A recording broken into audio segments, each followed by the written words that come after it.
favor, curtam o vídeo e se inscrevam no canal. Isso nos ajuda muito. Aproveitem. Sob o sol escaldante do deserto, uma garota paira fraca sobre o solo rachado. O suor escorrega de sua têmpora para o queixo, evaporando-se em vapor ao tocar a areia. Ela segura um artefato em sua mão trêmula, com os olhos arregalados em descrença. Bem, isso nunca é um bom sinal. Seu nome é Alicia Sirius Lane, a única filha nascida da prestigiosa família Marquise Lane em 200 anos. Para o público, ela é a sua preciosa flor de estufa, muito delicada para jamais sair de casa. Mas além dessa imagem perfeita, existe uma garota tímida e gaguejante escondida de todos. Ah, sim, o clichê da filha amada que secretamente é infeliz. Um sabor picante de tragédia. Apesar de ser uma criança ilegítima, Alicia sobrevive sob o nome da Marquesa, tolerada apenas porque sua existência é útil. Aos 17 anos, seu propósito se torna claro. Ela é ordenada a se casar. Sob a luz radiante do sol, ela conhece Gregory Parker, o nobre do norte. A aliança familiar é formada, e tudo parece perfeito até que o affair vergonhoso de Gregory vira o império de cabeça para baixo. Um escândalo, um duelo e um noivado arruinado depois, Gregory acaba aleijado. Os Parkers se recusam a desistir, e Alicia fica presa em um emaranhado jurídico de 8 anos. Quando finalmente se resolve, ela está com 25 anos, agora rotulada como uma mulher descartada. 8 anos de drama judicial apenas para ser chamada de mercadoria vencida. Duro, não. Seu pai então a convoca sem emoção. Ele declara que seu novo noivo é o grande duque Likurt Tessen, o guardião da fronteira ocidental, meio-irmão do imperador e governante de um lugar aclamado como a Terra do Ouro e da Morte. Também, convenientemente, um suposto serial killer de 6 esposas anteriores. Ah, claro, pai. O que poderia dar errado? Aterrorizada, Alicia implora silenciosamente. Seus pensamentos giram em pânico. Ela não quer morrer. Ela não quer se casar. Ela não quer isso. Mas os olhos frios de seu pai a silencia. Ela só pode se curvar e sair. Naquela noite, a chuva cai como se os céus tivessem pena dela. Na manhã seguinte, sua criada a suplica nervosamente para que não siga com o casamento. Mas o destino de Alicia parece selado. Quando ela abre a caixa de presentes do duque, encontra um relicário cintilante, um pingente. Não, um relógio. De repente, o tempo se despedaça, as cores giram e o mundo se fratura como vidro. Alicia se encontra em um solo frio e desconhecido, tonta e ofegante. Uma criatura monstruosa se projeta sobre ela, com dentes afiados e olhos brilhantes.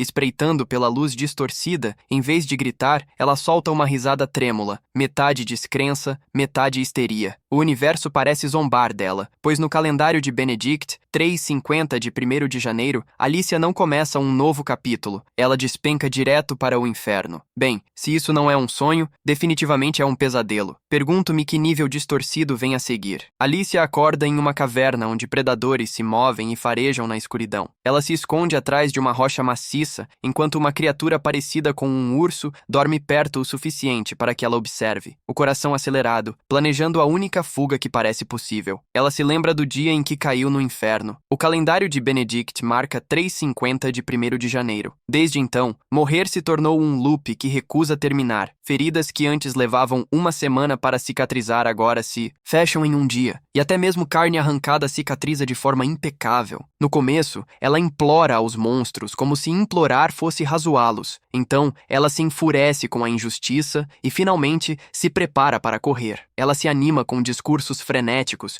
enquanto corre em direção a uma fenda de luz, sua respiração ficando curta e seus músculos ardendo. As criaturas a pegam antes da liberdade. Garras rasgam e a arrastam para um emaranhado sangrento, e o ciclo se fecha com a jovem criatura desajeitada, se alimentando enquanto ossos se acumulam como más memórias. Falar sobre um ponto de respawn terrível, ela nem consegue sair desse pesadelo. Alicia acorda novamente para a mesma cena macabra, cada fracasso aguçando sua astúcia. Se ela não pode morrer, e se as vidas das bestas são finitas, talvez os fins possam ser recuperados. Ela observa as criaturas, suas cortes e erros, e decide que sobreviver significa tornar-se a predadora. Agora essa é a lógica de sobrevivência que gostamos de ver. Ela fabrica armas a partir de ossos afiados e testa a lógica de que seu corpo imortal cicatriza enquanto os deles não. A luta se transforma em uma lição sombria de vingança. Um por um, as bestas caem sob sua violência, até que a caverna fique em silêncio e o ar pareça estagnado. Remexendo em uma fenda em busca do item que deu início a tudo, ela encontra o relógio que marcava seus dias. dias. Ano 350 de 19 de janeiro de Benedict. Uma matemática cruel, cerca de 20 dias de mortes comprimidos em um loop temporal. Sua raiva se transforma em movimento enquanto ela chuta furiosamente a besta morta, revelando acidentalmente uma gema dourada. Ela levanta, confusa, mas um pouco vitoriosa, e a segura firme, sua determinação se transformando em propósito. Bom trabalho, Alicia. Você jogou o jogo. Agora vamos descobrir quem ainda está assistindo? Alicia vira a gema dourada em sua mão. É leve, quase brilhante demais para este mundo carmesim carbonizado. Pedra brilhante ou pepita mágica amaldiçoada? Difícil saber esses dias. Enquanto isso, bem longe no Império, um servo aparece diante de seu duque, relatando que a filha da marquesa está desaparecida.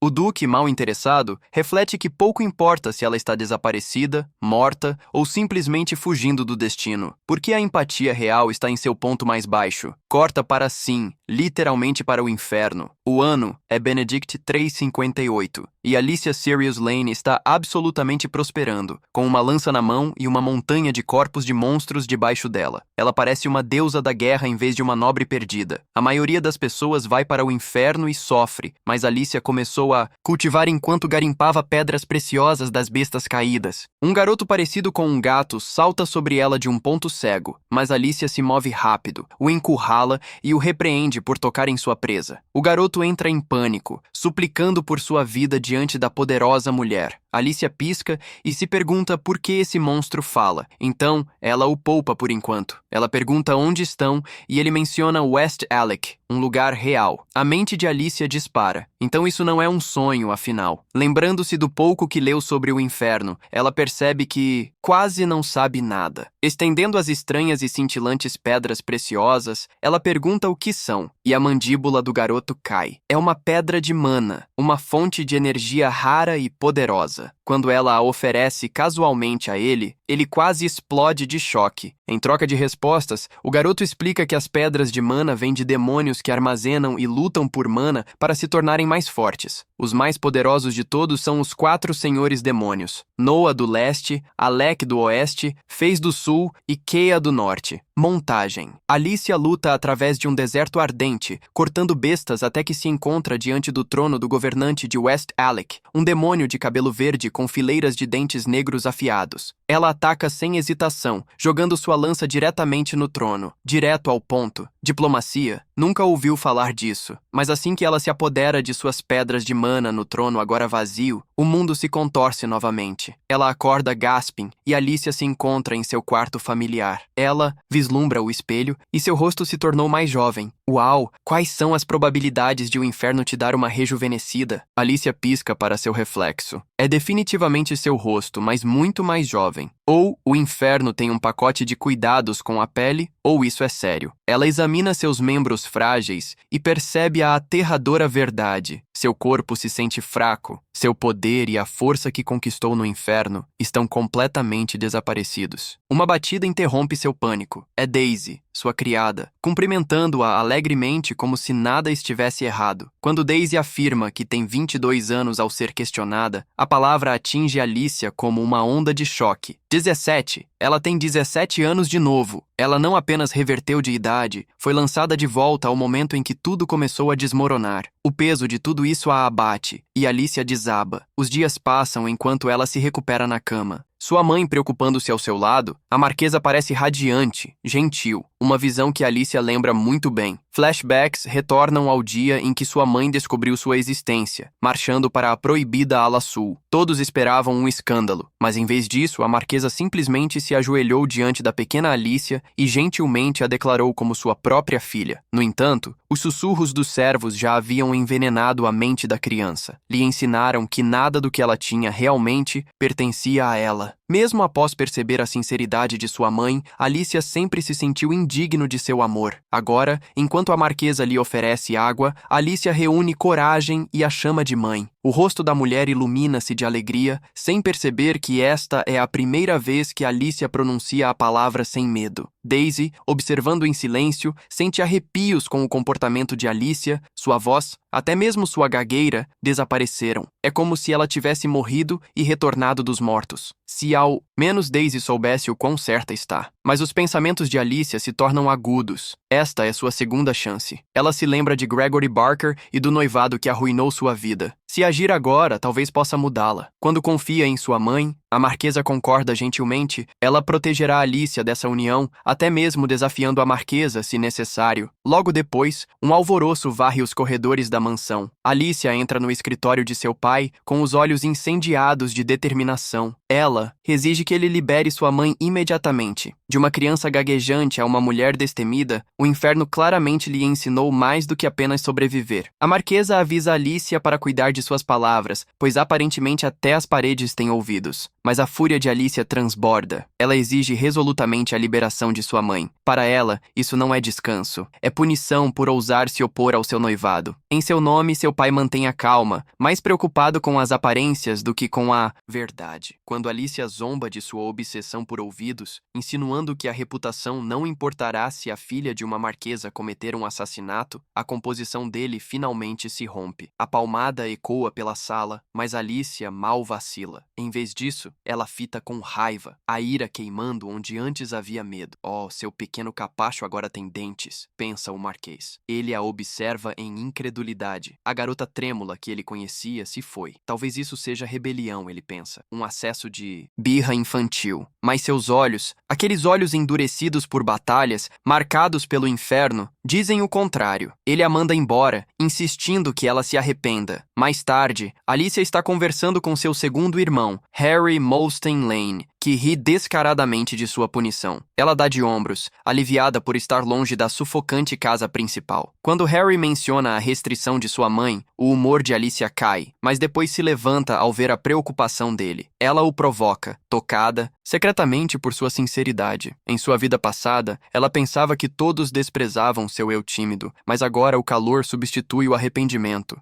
Talvez voltar não fosse punição, afinal. Alicia então fica séria quando Harry revela que seu noivado com Gregory Barker aguarda apenas a aprovação imperial. Ela se lembra de sua estreia, do riso dele, e como isso a arruinou. Oh, veja, a história de origem da vilã ganhou uma sequência. Harry brinca sobre ensinar-lhe uma lição, mas Alicia sorri com propósito. Ela lhe entrega uma carta selada e pede que ele a entregue discretamente ao grão-duque Tessen, na propriedade do duque. O infame governante estuda a carta chamativa com interesse. Seus assistentes entram em pânico, mas ele simplesmente sorri de um jeito cínico e ordena preparativos para encontrar esse mistério chamado Sirius. Oh, rapaz! O monstro de Tessen acabou de morder a isca. Alicia e sua criada, Daisy, viajam para o grande templo Delore em uma carruagem emprestada da Marquesa. A viagem parece incomumente suave, até que o mundo de Alicia gira e a escuridão se aproxima. Espera, ela está desmaiando por causa de alguns solavancos? Garota, talvez você precise de suplementos de ferro. Voltando à realidade, ela franze a testa. Algo está errado. O ar está tenso. Uma emboscada? Daisy se oferece para verificar do lado de fora, mas antes que Alicia consiga impedi-la, um dardo passa pela abertura e atinge Daisy no pescoço. O pânico a atinge, mas a criada está respirando, apenas inconsciente. Alicia examina o dardo. Seu cheiro é de canela e cipreste. Apenas musto tem esse cheiro, mas a toxina não deveria nem existir ainda. Uma voz confirma seu pensamento. Um homem aparece, frio, composto, perigoso. Seus servos garantem a Alicia que Daisy está segura, mas insistem em levá-la embora por questões de segurança. Antes que Alicia possa reagir, o homem se volta para ela com olhos penetrantes. Oh, então este é o Duque Tessen, supostamente o assustador com os rumores de demônio. Porque ele é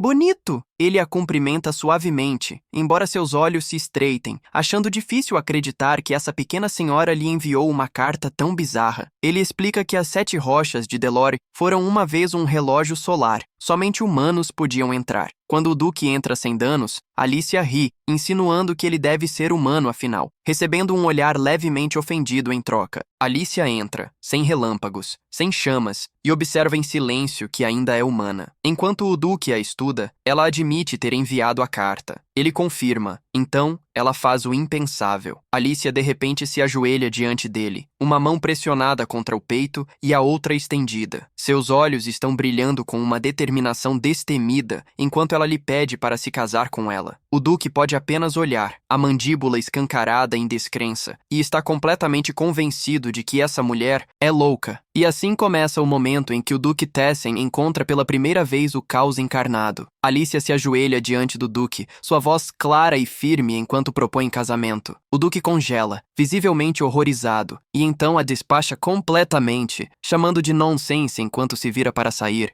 Uff, rejeitado em menos de 10 segundos, novo recorde. Mas Alicia não está disposta a desistir tão facilmente. Ela o segue, insistindo que ele pelo menos a ouça, até provocando que sabe sobre os planos de casamento imperial. Ainda assim, ele recusa, claramente desinteressado, até que de repente algo muda. O ar se distorce, as cores giram, e o Duque hesita no passo, seu rosto pálido. Alicia corre para a frente, alarmada, mas ele a reprime, pedindo para que não o toque. Ela dá um passo para trás, mas quando ele quase desaba, ela agarra sua mão mesmo assim, estabilizando-o. O estranho zumbido em seus ouvidos para, e o Duque percebe algo. Espera, ela acabou de silenciar a maldição. Confuso, mas composto, ele segura a mão dela firme e diz para que ela fique perto. Ela colide em seu peito, acidentalmente, é claro, e se encontra sentada ao lado dele momentos depois, ainda de mãos dadas. Corrida romântica? Talvez. O Duque se recusa a soltar, declarando que enquanto ela quiser conversar, eles ficarão assim. Finalmente, Alicia volta ao negócio. Ela repete sua proposta. Casamento em troca de prever seu futuro 4 vezes por ano. O Duque ri, até que ela o lembra que sua primeira previsão foi precisa o suficiente para trazê-lo aqui. Isso chama sua atenção. Quando ele pergunta quem ela quer que desapareça, a resposta dela é simples e mortal. Gregory Barker. O Duque contempla isso cuidadosamente. Romper laços com os Barkers é caro, mas essa mulher pode ter a chave para o teste e a maldição. Ele concorda com um noivado em vez disso, prometendo tratá-la como a futura grande duquesa. Bem, nada mal para um dia de trabalho. Alicia aceita, acrescentando levemente que tende a ser gananciosa. O Duque apenas sorri, prometendo lembrar disso.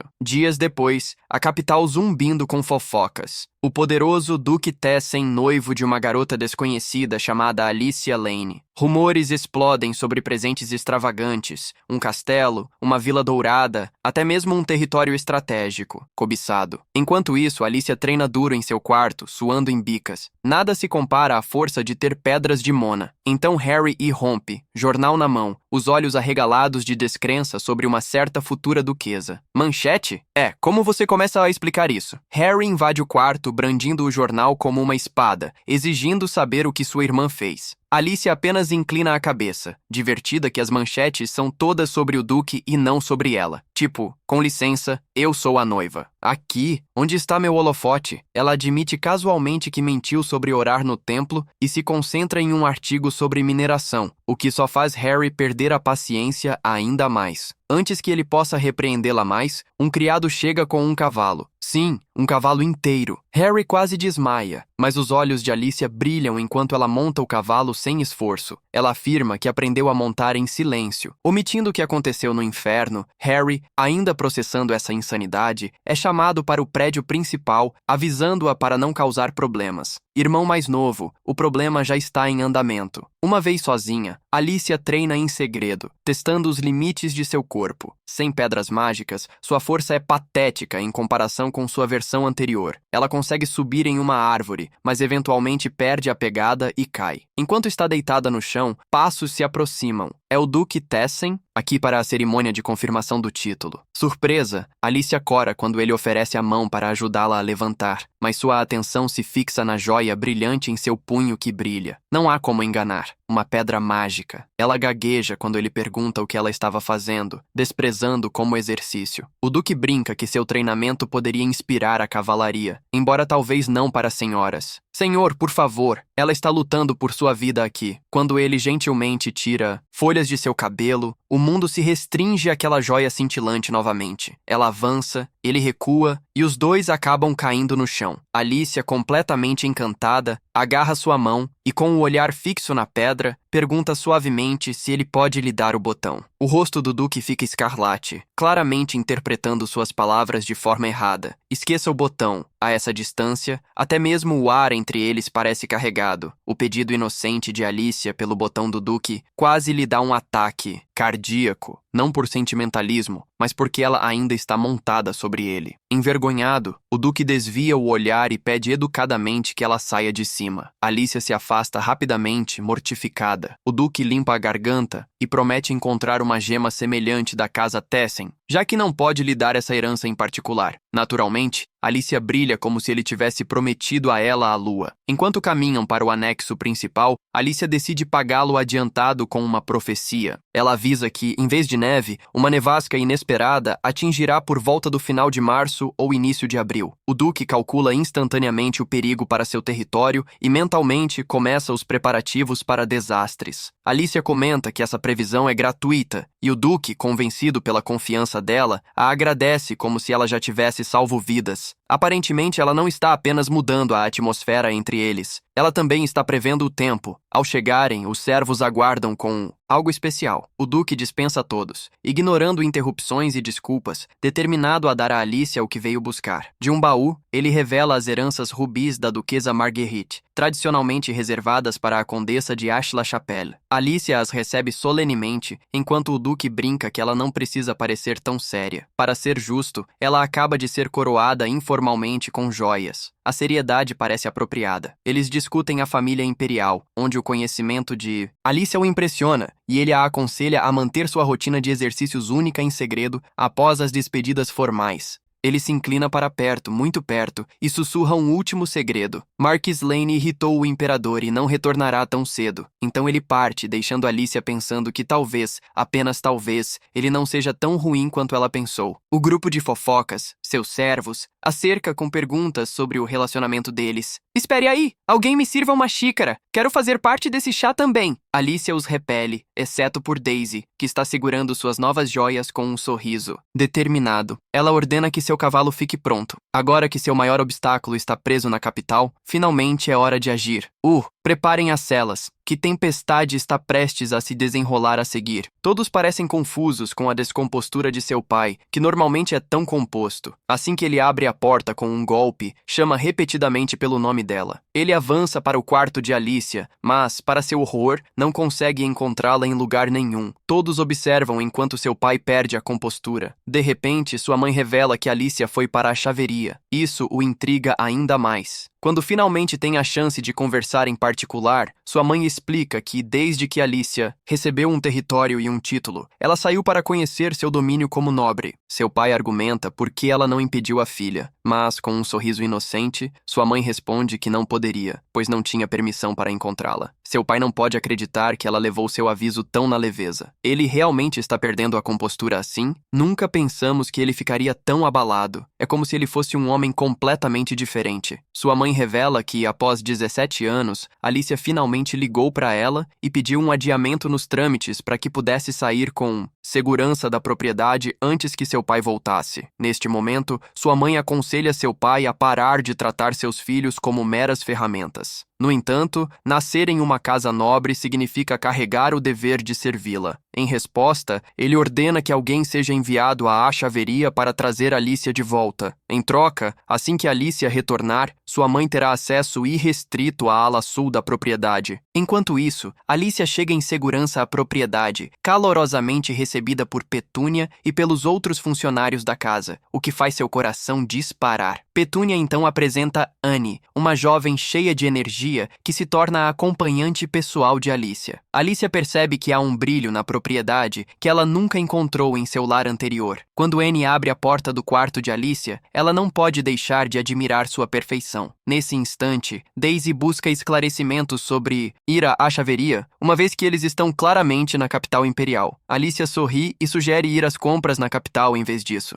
Isso parece a promessa de um recomeço e dias mais brilhantes à frente. Daisy então acompanha Alicia até uma perfumaria, exatamente como o rumor sugeriu. Cada frasco de perfume é extravagante, e Alicia nunca imaginou que entraria em um ateliê de perfumes antes. Normalmente, ela estaria trancada no escritório lendo livros. Alicia pede para experimentar uma amostra de um perfume em particular. De repente, Katrina, a genial perfumista do continente ocidental de Vale, se apresenta, tendo conseguido viajar no tempo. Alicia já sabe que Katrina em breve abalará o império e provocará uma sensação em todo o continente devido aos seus talentos notáveis. A partir de agora, os círculos sociais da capital serão liderados pelas tendências inovadoras de Katrina. Alicia sabe que precisa criar uma conexão conexão antes que isso aconteça, e para isso, elogia como a intensidade da fragrância muda dependendo do cheiro natural de cada um, chamando-a de uma fragrância única. Katrina fica encantada por Alicia entender tão bem a intenção por trás da composição da fragrância. Alicia então compra o perfume e expressa seu desejo de experimentar uma das fragrâncias de Katrina em sua propriedade. Como Katrina é uma estrangeira, ela é considerada uma plebeia neste continente. Alicia planeja criar o perfume sob seu nome nobre, confiante de que Katrina fará um excelente trabalho, e assim estende um convite, que Katrina se sente honrada em aceitar. Embora Alicia apenas finja saber muito sobre perfumes, ela soa convincente o suficiente para que até Daisy comente que ela parece alguém que viveu na capital a vida toda. Alicia sorri, contente em ouvir isso. Depois disso, ela passa e compra uma coisa após a outra. Na última parada, visita uma loja para fazer um pedido de bordado. Como a loja de bordado fica no segundo andar, Judith, a bordadeira, a recebe calorosamente. Alicia então apresenta um papel com o design para Judith analisar. Quando Judith abre o papel, pede a Daisy para sair. Judith amassa o papel na mão, então pega uma tesoura atrás de suas costas e ataca Alicia. Mas Alicia desarma seu arma sem esforço. Em 1 minuto é apenas bordado. E, no seguinte, Judith saca a tesoura como uma ninja. Mas Alicia, mantendo a calma, transforma aquele momento tenso em uma amizade. Um movimento de total chefia. Acontece que Judith é a herdeira da maior rede de inteligência do continente, a única sucessora do clã Crowa. Sabendo que precisa construir conexões, Alicia revela sua verdadeira intenção. Ela quer ser amiga de Judith. O clã Crowa é liderado por 6 chefes de casas, incluindo o mestre. 8 anos atrás, 6 fazendas e lojas perto da capital queimaram todas ao mesmo tempo. E os 6 lares atacados naquele dia foram os mesmos que lideraram o clã Crowa. Disse que tudo queimou e ninguém sobreviveu, mas Judith foi resgatada por um homem que ela chama de tio. À medida que Alicia continua a traçar a história de Judith, Judith de repente agarra uma adaga sacrificial e a aponta para Alicia, enfatizando que o clã Crow não existe mais. Alicia a aconselha que se continuar fugindo, nunca conseguirá justiça para sua família. Judith explode gritando: "O que Alicia sabe afinal?" Judith reage com raiva e descrença, mas quando Alicia revela conhecimento sobre quem traiu a família de Judith, ela se oferece para ajudá-la a se vingar. A hostilidade de Judith diminui, e ao baixar a guarda, pergunta por que Alicia está ajudando-a. Alicia enfatiza mais uma vez o seu desejo de ser amiga de Judith e a assegura que é natural ajudar. Ela então revela a existência de outro grupo de 6 conhecidos apenas pelo mestre do clã. Essas 6 cabeças escondidas são as que traíram a corvo do clã. Eu adoro como Alicia aparece como uma verdadeira rainha para revelar segredos bombásticos sobre os verdadeiros traidores. Alicia então incentiva Judith a descobrir toda a verdade enquanto ainda pode. Depois disso, Alicia se despede, ainda esperançosa de que Judith continue seu trabalho de bordado depois de se tornar a mestra corvo. Estou adorando a vibe de amizade delas. Finalmente um verdadeiro poder feminino na mistura. Neste momento, as filhas gêmeas do tio de Judith aparecem na porta, perguntando se agora é seguro. Judith as tranquiliza, dizendo que está tudo bem e compartilha seus planos de fazer uma viagem. Ela promete que não sairá mais sem se despedir dos amigos. Seu tio, Brand, acredita nela mais do que qualquer coisa e que tudo depende de sua decisão de liderar como mestra do clã Corvo. Não importa o que aconteça, eles estarão sempre ao seu lado. No dia seguinte, enquanto Alicia está em sua aula de dança, Annie entra com a notícia de um convite do Palácio Imperial para a cerimônia de nobreza. Juntamente com o convite, outra carta também chegou ao Palácio Imperial. A tensão aumenta quando Highshart, o grão-duque, solicita urgentemente reforços para a fronteira oeste. Suas demandas súbitas intrigam o imperador Leonhart, que aponta que o duque já tem soldados o suficiente. Rickhart explica que Tessen sempre carece de mão de obra e que as tribos estrangeiras, agora enfrentando escassez de alimentos, começam a saquear vilarejos. Os nobres certamente se oporão ao pedido, mas como veio de um homem de confiança, Leonhart aprova, mesmo sabendo que isso criará mais problemas para ele. Além disso, ele tem tido dificuldades para acalmar Eleonora, a imperatriz, há dias por causa das outras damas nobres que tentam arrancar informações sobre Alicia. Falando em Alicia, Leonhart quer que Rickhart a Casey oficialmente quando ela completar 19 anos,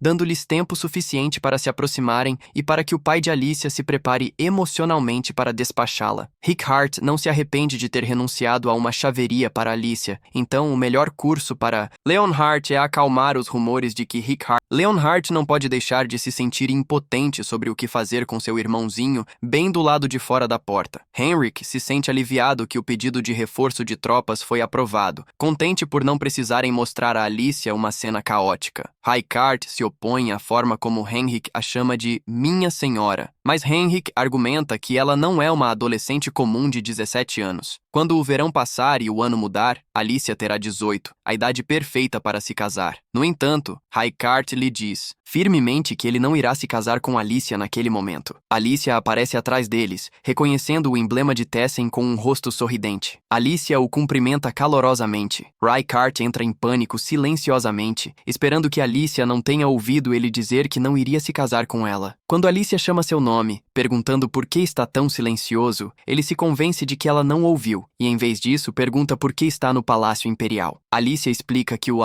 imperador a convocou porque queria vê-la uma última vez antes de conferir o título. Raikart não pode deixar de se perguntar se Leonhardt a pressionou, dado o quão persistentemente ele o incita a se casar com Alicia. Mudando de assunto, Raikart se lembra do entusiasmo de Alicia em obter uma gema de abotoadura específica que ela queria uma vez. Convenientemente, o cristal mágico está guardado em sua residência na capital. Os olhos de Alicia brilham de empolgação ao pensar que finalmente conseguirá colocá-la em suas mãos. Na residência Tessen, Raikart apresenta a gema perfeitamente trabalhada, o que deixa Alicia incrivelmente feliz. Em sua mente, ela imagina devorá-la para aproveitar o poder oculto dentro dela. Raikart revela que Tessen possui rolos de ouro em seus rios e minas de diamante nas montanhas de um lugar ominosamente chamado Terra da Morte. Parece mais um paraíso, o que só faz Alicia querer visitar Tessen ainda mais. No entanto, Raikart deixa claro que, após a cerimônia de confirmação, ele voltará a Tessen sozinho e não retornará à capital até o final da próxima primavera. Alicia sugere ir com ele, mas ele rapidamente a interrompe, dizendo que a Xaveria é mais adequada para o inverno. Alicia está prestes a argumentar, mas então se acalma, percebendo que haverá muitas oportunidades de visitar Tessen no futuro, então não há motivo para pressa. Naquela tarde, Alicia conta a ele que usará um vestido roxo avermelhado com o cabelo solto em uma única trança. Raikart anota isso e ordena a Henrik que prepare seu uniforme de cavaleiro dourado no dia da cerimônia de confirmação do título. Raikart a aconselha a andar direto para o centro do salão e a não ficar nervosa, já que ela é a estrela do dia. Assim que ambos entram na sala do trono, Alicia é recebida com elogios como um anjo, enquanto Raikart ainda é referido como o cara mau com um machado. Alicia é a absoluta estrela da cerimônia de confirmação, caminhando como uma rainha, enquanto Raikart ainda está preso à fama de o cara mau com um machado. Tipo, dê um tempo para o homem. Apesar dos rumores ruins, Alicia se comporta com graça e dignidade diante de Leonhardt e Eleonora. Enquanto Leonhardt lhe concede o título de Condessa de Assaveria, ele a acolhe calorosamente na família imperial e parabeniza seu irmão por encontrar uma parceira para toda a vida. Para celebrar seu noivado, Leonhardt presenteia-os com um véu de noiva, um presente exclusivo que só é tirado para cerimônias importantes dentro da família imperial. As intenções de Leonhardt são tão óbvias nesse gesto que fazem Richard se sentir completamente sufocado. Os nobres continuam a conversar sobre quão proativa é a família imperial nessa cerimônia, não apenas concedendo a Alicia o título de Condessa de Assaveria, mas também anunciando-a como a Grande Duquesa de Tessen. Nesse momento, Eleanor sugere a Ricard que ele convide Alicia para Tessen, pois ela não consegue suportar a ideia de ficarem separados por tanto tempo. Adoro como Eleanor intervém dizendo: "Convide-a para ficar. Eu não aguento esse drama à distância", como se ela estivesse apresentando um programa de namoro real. Leonhardt rapidamente percebe a situação e anima o ambiente, unindo os nobres em apoio. Sem ter escolha, Ricard consente e formalmente convida a Alicia, que aceita o convite com prazer. Pobre Ricard. Está apenas ali parado, provavelmente pensando: "Eu não assinei para isso, essa pressão familiar." Alguns dias depois, Alicia monta a cavalo acompanhada por Tess e guardas liderados por Roderick. Sendo a primeira filha nascida de uma grande família nobre do norte em 200 anos, ela é tratada com o máximo cuidado e respeito.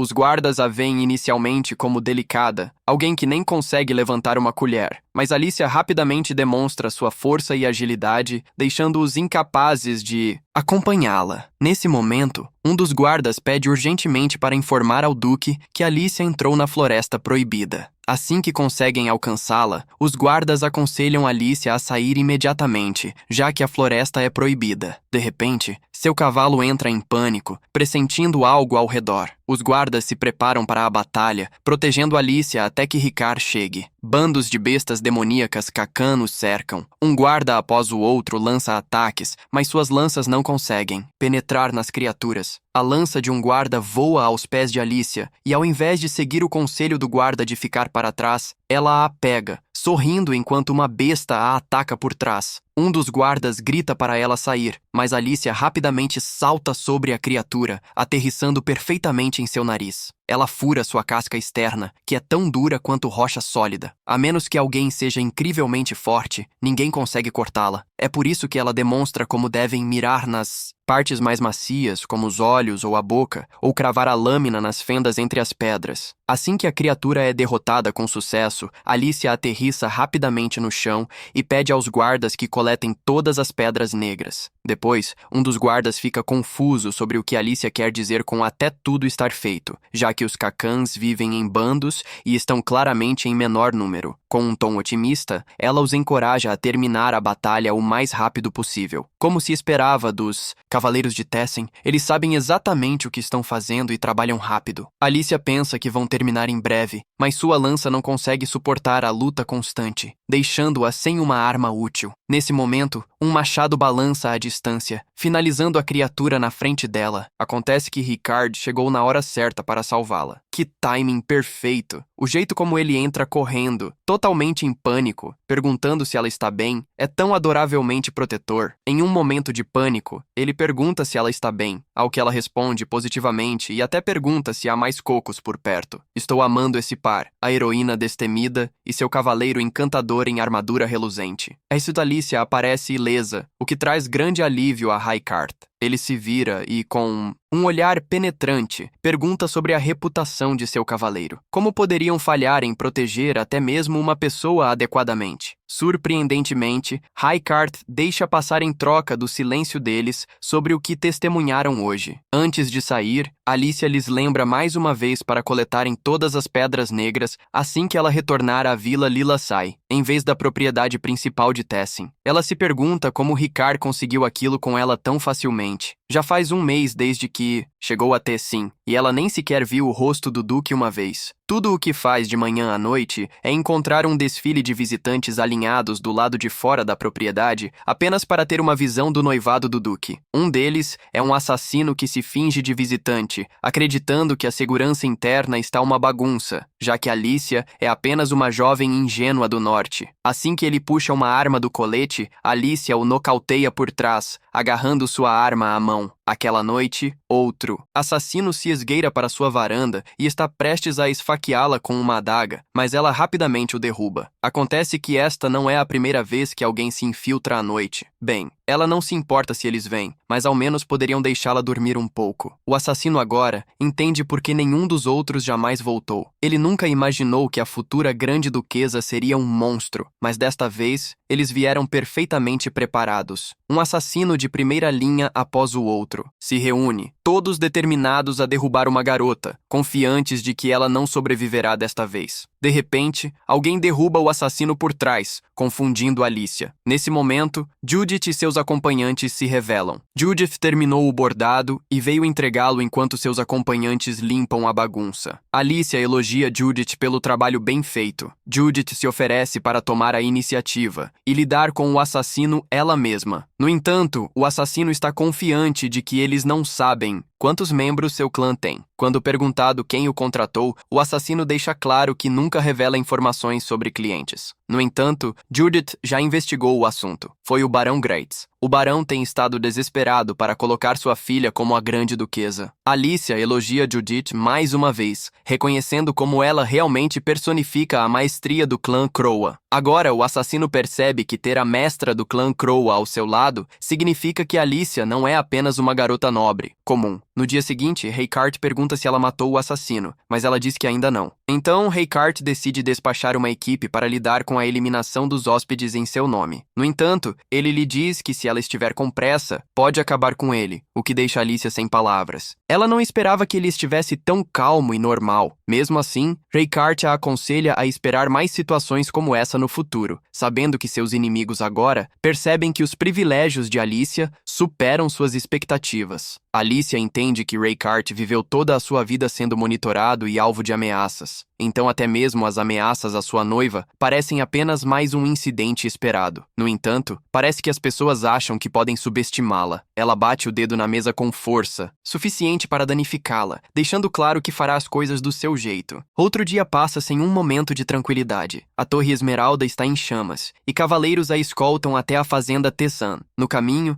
Judith e sua companheira bloqueiam a estrada, informando que o ataque de hoje ao palácio secundário foi orquestrado pelo Conde Combat. O Conde Combat pretendia eliminar Alicia e instalar sua segunda filha como a Grande Duquesa no lugar. Alicia então ordena uma investigação sobre as 6 famílias nobres. Henrik informa a Raycart sobre os danos mínimos e nenhuma vítima do incidente. Raycart ordena que seus homens rastreiem os incendiários até o fim e os detenem para evitar novos ataques. Henrik aconselha que é melhor manter Alicia na propriedade para garantir sua segurança, ao que Raycart concorda. Alicia fica encantada, pensando que poderá assombrar a propriedade todos os dias, mas Raycart diz a ela para ficar na casa da tecnologia com suas atendentes. A partir de 2 dias, ela está proibida de entrar na casa principal. Isso deixa Alicia um pouco confusa. Antes de Raycart partir, ele a aconselha a trancar suas portas quando dormir. Alicia acha isso uma coisa tão estranha de se dizer. Naquela noite, enquanto trabalhava, Raycart de repente começa a tossir sangue e eventualmente cai no chão em dor agonizante. Depois de tossir sem parar e cair ao chão, Raycart fere seu antebraço e as feridas desaparecem imediatamente. Ele então se levanta rapidamente, determinado a alcançar seu quarto enquanto ainda tem consciência. Isso aparentemente acontece há gerações entre os grandes duques de Tessen, até o seu 26º herdeiro. A dor insuportável os leva a convocar inúmeros médicos e tentar diferentes métodos, chegando até a se machucar. Eles fizeram de tudo apenas para encontrar um remédio, mas nenhum deles funcionou, e os que são afetados eventualmente sucumbem quando a segunda lua, chamada Rua, se ergue. Uma onda de dor insuportável recai sobre aqueles que estão amaldiçoados, e nenhum elixir de cura pode ajudar com essa dor inexplicável. É por isso que Raycart abomina a pessoa que lhe transmitiu essa maldição, pensando que se ele a tivesse matado, as coisas teriam resultado de forma diferente. O falecido imperador, que não teve herdeiro, o colocou nessa situação, condenando-o a imenso sofrimento equivalente a uma tortura sem fim. Talvez fosse melhor matar todos eles, pensou. Ainda assim, ele deve suportar isso por mais 10 dias até que Rua se ponha. No dia seguinte, um servo cumprimenta Alicia e a informa que ela deve voltar em outro momento, pois Raycart não está se sentindo bem. Ela então, curiosamente, faz muitas perguntas sobre a saúde dele, ao que o servo explica, pedindo desculpas, que Raycart só precisa de um descanso. Isso faz Alicia se perguntar: Raycart Tessen pode ficar doente depois de passar por tudo isso? Alicia esperava ver Raycart, o homem que é referido como um demônio que foi ferido e marcado várias vezes, mas que não carrega nenhuma marca disso. E agora, ele aparentemente está doente. Ela simplesmente tem dificuldade em acreditar nisso. Sendo teimosa, Alicia insiste em ver Raycart, ao que o servo relutantemente concorda. Ao ver o estado de Raycart, Alicia agora entende que até ele tem momentos como esses. Pensando de volta, ela percebe que quando o viu pela primeira vez, ele também parecia estar em dor, mas quando ela o tocou, isso o acalmou. Mas por que ele afastaria todos? Naquela noite, Riker visita uma Alicia adormecida, implorando desesperadamente por sua mão. Alicia acorda preocupada ao ver um Raycart agonizado se agarrando desesperadamente à sua mão. Ele então se desculpa pelo que está prestes a fazer e imediatamente a abraça, fazendo a confusão de Alicia crescer ainda mais. Na manhã seguinte, Raycart acorda sem sentir nenhuma dor. Esta é a primeira vez desde os 14 anos que ele se sente assim. Ao levantar o corpo, ele percebe que ainda está segurando a mão de Alicia, embora não se lembre de nada do que aconteceu na noite passada ou de como ele chegou lá. Ele então se pergunta como Alicia, essa garota aleatória, alivia a imensa dor que ele está sentindo sempre que toca sua mão, como se ela fosse a salvadora enviada pelos céus. sua salvação. Mais tarde, Alicia finalmente acorda sem ver Raykart à vista. Então ela o procura preocupada, pois ele precisa soltar sua mão. Mas para sua surpresa, ele está apenas sentado em uma cadeira ao lado da cama. Ela então pergunta como ele está, mas Riker faz a mesma pergunta, insinuando que ela pode ter tido problemas para dormir desde que ele estava ao lado dela na noite passada. Ela então sente que talvez ele seja quem está desconfortável, provavelmente consciente de que segurou as mãos dela. Raykart então admite que suas ações podem parecer estranhas, mas Alicia não se importa nem um pouco. Ao contrário, ela está intrigada sobre o que exatamente aconteceu com ele. Ele não parece ter problemas em compartilhar isso com ela, mas estabelece algumas condições. Alicia não deve divulgar nenhuma dessas informações a ninguém ou agir de maneira diferente só porque ela sabe. Ele então prossegue para explicar o inexplicável, dizendo que essa imensa dor parece estar restringindo-o, mas não importa o que aconteça, ele nunca poderá escapar desse destino. Se tentar deixar Tessen, algo ruim acontecerá com ele, citando o incidente que ocorreu na primeira vez que se encontraram. Embora antes fosse apenas uma dor mais ou menos suportável, quando a segunda regra da lua surge, a dor inexplicável e atormentadora começa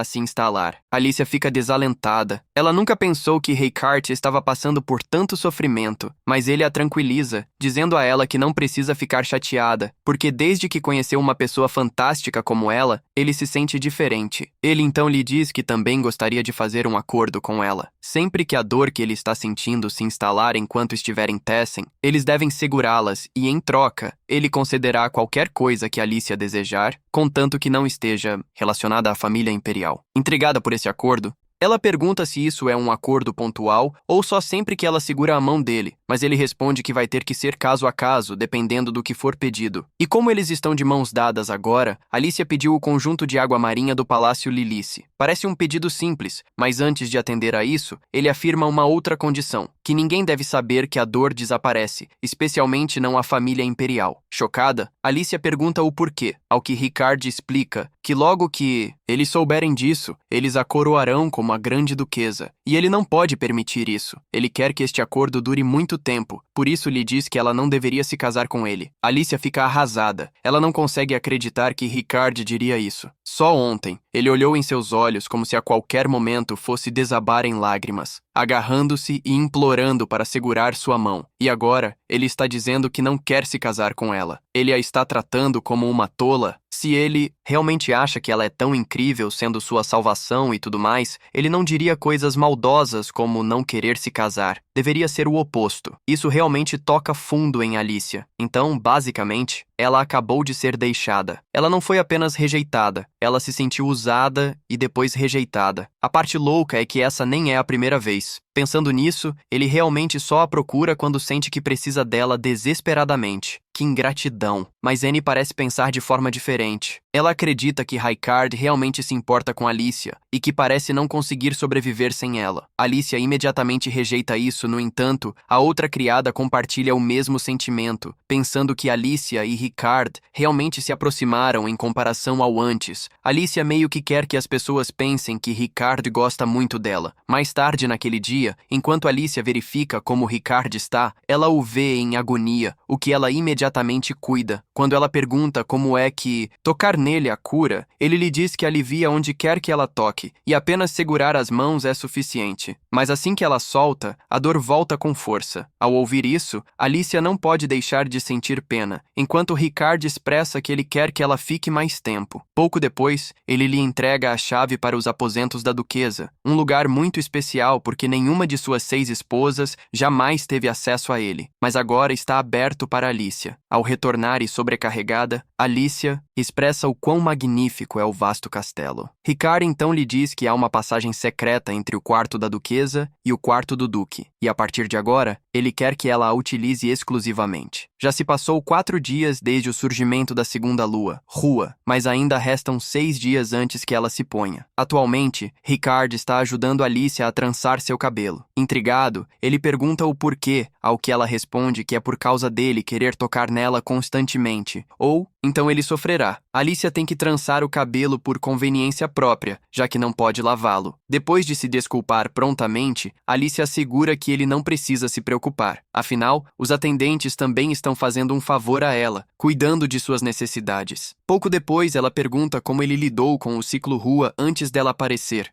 porque ela está um tanto surpresa que ele conseguiu manter o título de guerreiro invicto imediatamente após ouvir que Riker alcança sua adaga, que é rapidamente interrompida por Alicia. Mas ele a tranquiliza que está tudo bem e procede a cortar a si mesmo para mostrar suas capacidades de cura, chocando-a. Ele explica que a dor que sente pela maldição é substituída por uma nova, maior. Isso faz com que Alicia reflita sobre seu passado, se perguntando se ele também já experimentou o inferno antes, como ela fez. Notando que Alicia ficou em silêncio, Riker continua explicando que as pessoas o chamam de demônio, mas ele nunca esteve no inferno, então ela não deveria se preocupar. Pouco depois, ela o acerta com um pano molhado. Ele se lembra de como às vezes ela lhe lança um olhar de pena. Alicia já passou pelo inferno antes. Ela não conseguia sentir nenhuma sensação como fome. Isso a faz perceber que ela havia morrido, mas ainda não conseguia se desprender de laços. Ela sofreu tanto, o que é por isso que não consegue deixar de sentir pena dele. Depois disso, ela prepara uma refeição e pede a Riker para comer com ela, mesmo que ele não esteja com fome. Esse é um dos seus pedidos para deixá-lo segurar sua mão. E se ele não quiser, talvez ela peça que ele a peça em casamento, o que surpreende Riker e imediatamente o faz ceder ao seu pedido inicial. Após aquela noite, os dois passariam mais tempo juntos, e enquanto estavam juntos, uma batida sem precedentes ecoa na porta. Um chamado urgente do Imperador, algo que nunca aconteceu antes durante um ciclo RU. Isso só poderia significar uma coisa. Algo terrível está prestes a acontecer. O caos eclode entre os atendentes de Tessen ao saber da solicitação do Imperador para convocar Raikart. Aparentemente, uma mulher carregando o filho do Imperador será adicionada ao harém de Raikart para que ela possa dar à luz. Mas esta não é uma mulher qualquer. Esta é a filha do Marquês Minos, Lady Maud, a filha do maior rival de Tessen. Se Raikart aceitar essa proposta, isso ameaçaria o equilíbrio de poder e favoreceria Minos, porque, independentemente da realeza de Raikart, se ele recusar este pedido, não terá mais o apoio do Imperador. Alicia então observa que este é provavelmente um bom momento para começar uma nova profecia. Um dia depois, apressadamente, Riker se prepara para ir à capital, mas para sua surpresa, Alicia irá com ele e até lhe oferece uma carona em sua carruagem. Ele lhe diz que está se sentindo bem, mas enquanto ela segura sua mão, parece que não é o caso, pois a dor ecoa por sua mão. Percebendo isso, ela prontamente o abraça para fazê-lo se sentir melhor antes de partirem. A tensão aumenta dentro da carruagem, enquanto Riker sente que Alicia está prestes a dizer algo, e logo ela quebra o gelo ao afirmar que se ele permitir que Lady Maud dê à luz em Tessen, então ele terá que reconhecer que a criança será seu primogênito. Não é como se ele tivesse uma escolha, pois se a criança nascer no palácio, ela se tornará a sucessora, uma vez que também será o primogênito do imperador. Ou talvez, rumores surgiriam de que é sua criança ilegítima por causa do ponto real. O ponto real é uma marca transmitida aos descendentes da família real. Todos os irmãos de Riker a têm, mas, por outro lado, não é suficiente para identificá-la, já que é apenas artificial.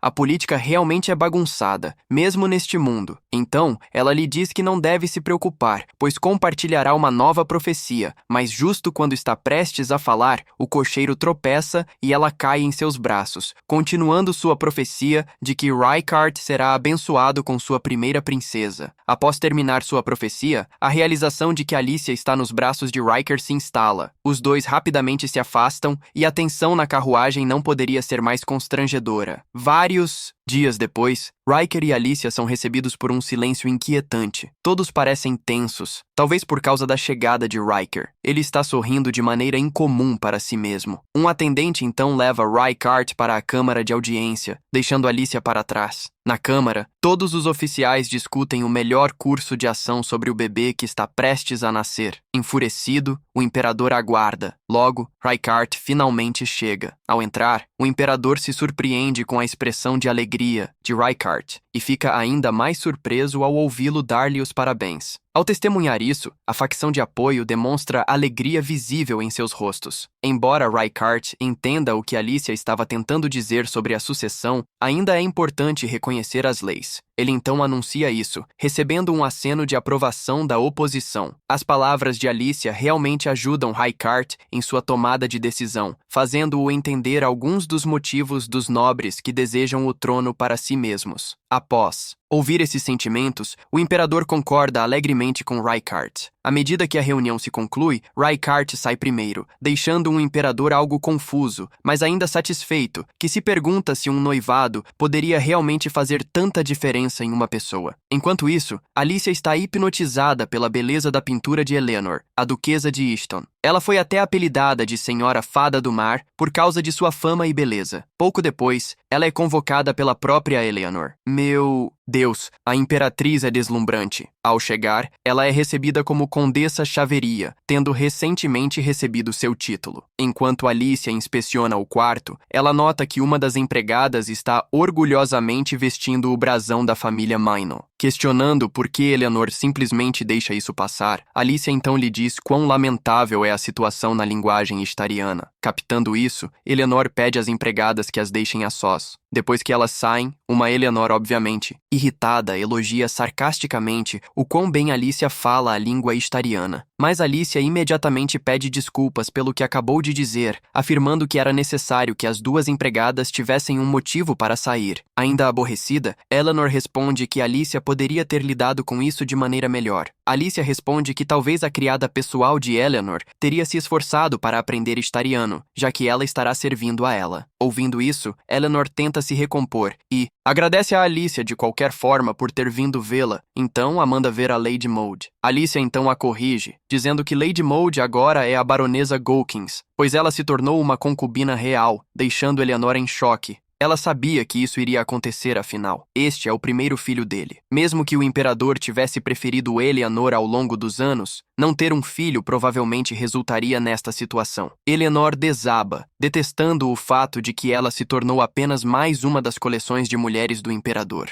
Pouco depois, Alicia oferece a ela um doce para ajudá-la a se acalmar. Assim que ela se acalma, pergunta por que Alicia veio visitá-la. Bem, isso porque Alicia sabe o futuro. Ela sabe que a baronesa Gawkins teria uma filha e que Eleanor teria um filho. Bem, não que ela possa dizer isso, mas em vez disso responde compartilhando seu sentimento de que também teve seu orgulho ferido, razão pela qual Alicia quer que Eleanor tenha coragem de expressar seus sentimentos ao imperador, que claramente ainda a ama. Talvez tudo o que o imperador precise é ver sua amada Eleanor chorar diante dele. Assim ele perceberá seu erro. Isso foi tudo que Alicia teve a dizer antes de partir. Eleanor, então, não consegue deixar de ficar feliz por Rykart ter uma noiva tão maravilhosa. Do lado de fora, Alicia pensou que talvez tivesse se intrometido demais, mas não consegue evitar sentir que o que fez era necessário. Afinal, poderia ajudar a diminuir o sofrimento de Eleanor. Ela então relembra o que aconteceu no passado, fazendo-a dizer em voz alta que talvez Rykart tenha alguém, já que ele não quer se casar. Para sua surpresa, Rykart está bem atrás dela. Após Alicia se desvencilhar daquela confrontação, ela se sente grata por Reinhard ser tão desatento. Depois, ele pergunta se ela não vai visitar a baronesa Goodsen, já que parece estranho que Alicia tenha visitado Eleanor, mas não a anterior. Alicia responde que não se importa, porque não está tentando ganhar os favores da última. Percebendo que Alicia provavelmente sabe como o futuro se desenrola, Rykart se sente aliviado. Ele então cobre Alicia com seu casaco, dizendo que está frio e que eles deveriam entrar. No entanto, sem que eles saibam, alguém os escuta e está claramente enfurecido. Uma semana depois, o imperador conversa com Rykart sobre seu relacionamento complicado com Alicia. Após expressar sua gratidão pela ajuda de Rykart com a decisão sobre a baronesa Gawkins, ele também menciona como o comportamento de Alicia em relação a Eleanor esteve estranho recentemente, dando doces e passando muito tempo com ela. Para o imperador, não é apenas que o Rykart, geralmente tão hostil, também teve uma mudança de coração. É difícil acreditar que seja apenas por causa de Alicia. O fato de que Rykart está fazendo favores para ele e Alicia também está fazendo favores para a imperatriz faz com que ele suspeite que isso possa ser um esquema. Ele então pergunta a Rykart qual concubina Alicia encontrará primeiro. Rykart parece não saber, mas tem certeza de que não será a baronesa Gawkins. Enquanto isso, Judith informa Alicia sobre os rumores que estão circulando a seu respeito, o que surpreende Alicia, pois ela acabou de chegar à capital. Embora Alicia pensasse que eram bons rumores, aparentemente não são. No entanto, Alicia não está levando isso a sério, pois sabe que os rumores são falsos. Judith concorda, mas avisa que os rumores não parecem estar desaparecendo tão cedo. Alicia então pergunta quem está espalhando intencionalmente esses rumores, ao que Judith responde que é a Lady Viviana Manose. Alicia então ordena que Judith investigue Lady Viviana.